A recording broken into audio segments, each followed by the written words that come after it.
พี่น้องพอเห็นโพดน้องอาอายสกุณาพรแห่งหมอลำเสียงวิหกเราโพดไว้จังสี่ล่ะพี่น้องแต่ขอยก็เห็นด้วยกับเราดิแล้วว่าจังสี่ล่ะโพดนี่หนูขออนุญาตนะคะเนื่องจากมันมีเหตุการณ์นี่มาหลายครั้งแล้วเรื่องมารยาทในการเปิดเต้นส่วนตัวของหนูอยากให้พ่อแม่จับเข้ามาให้เรียกหรือถามก่อนว่าเข้าได้ไหมเพราะจะมีพ่อแม่บางส่วนชอบเปิดเข้ามาโดยบ่ขออนุญาตหรือได้รับอนุญาต บางครั้งหนูกำลังใส่เสื้อผ้าอยู่บางที่กระโปรงอยู่หนูอยากให้มีมารยาทหน่อยนะครับพอเป็นเพื่อนที่ส่วนตัวของหนูไม่ใช่อยากเปิดกับเปิดหนูตกใจมากเพราะอยู่ดีๆกับเปิดเข้ามาแถมเป็นผู้ชายอีกแล้วตอนนั้นหนูเพิ่งถอดชุดเลยโปอยู่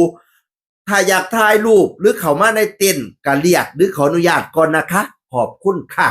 เข้าใจบ่คะคุณพ่อแม่พี่ๆทั้งหลาย เปิดเต้นเขานะขออนุญาตเน่แล้วใครเขาอนุญาตก่อนจะเข้าไปเขาเป็นสาวเป็นนางแล้วเปิดประตูเข้าไปนั่นเขาโป้อยู่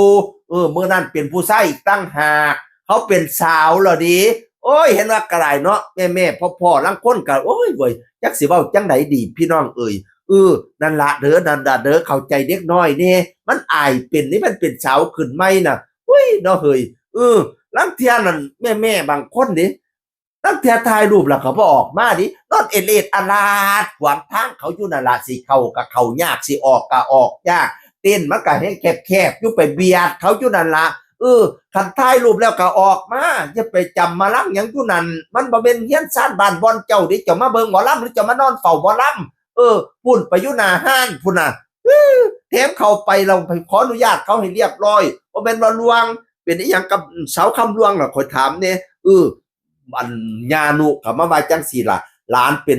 สาวแล้วเด้อพี่น้องหลานเป็นสาวแล้วเด้อพี่น้อง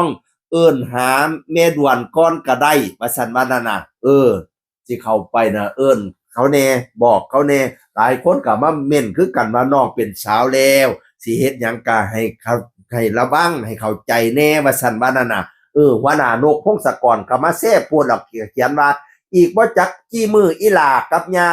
ล่ำก็สิได้อยู่รถบ้านพ่อจ๋าแล้วว่าซั่นว่าน่ะสิได้อยู่รถบ้านหรือว่าสิได้ขึ้นรถบ้านสิมีรถบ้านเป็นของเจ้าของติบัดเนี่ยพี่น้องเอ๋ยอีกบ่จักกี่มื้ออีหลากับยาล่ำก็ได้อยู่รถบ้านพ่อจ๋าแล้วบัดใดอะเนาะหรือว่าพ่อจ๋าสิเอารถบ้านให้ในวงเล็บแต่รถบ้านก็บ่มีผลวันนั้นก็เปิดแบบบ่เคาะใครอยู่พ่อใส่กกนว่าซั่นว่า รถบ้านกับบ่มีผลลวงผู้มักลวงกับลวงคือเก่าไปเปิดรถบ้านพนักนกพงศกรมาให้แน่มื้อนั้นใส่กางเกงในอยู่โอ้ยคันนั้นใหญ่เบิดร่อนจ้อนโอ้ยเห็นบักต้องแรงแล้วเท่านั้นล่ะ อันล่ะฝากแน่พ่อแม่ทั้งหลายน้องอายฝากมาอย่าสูลวงหลายสิเข้าก็ให้บอกให้เขาอนุญาตก่อนจะเข้าไปก็ระเบียหลายซุ่มบ่มีมารยาท เสียงอื่นคนเก่าเว้าสู่ฟังสวัสดีครับสวัสดีครับ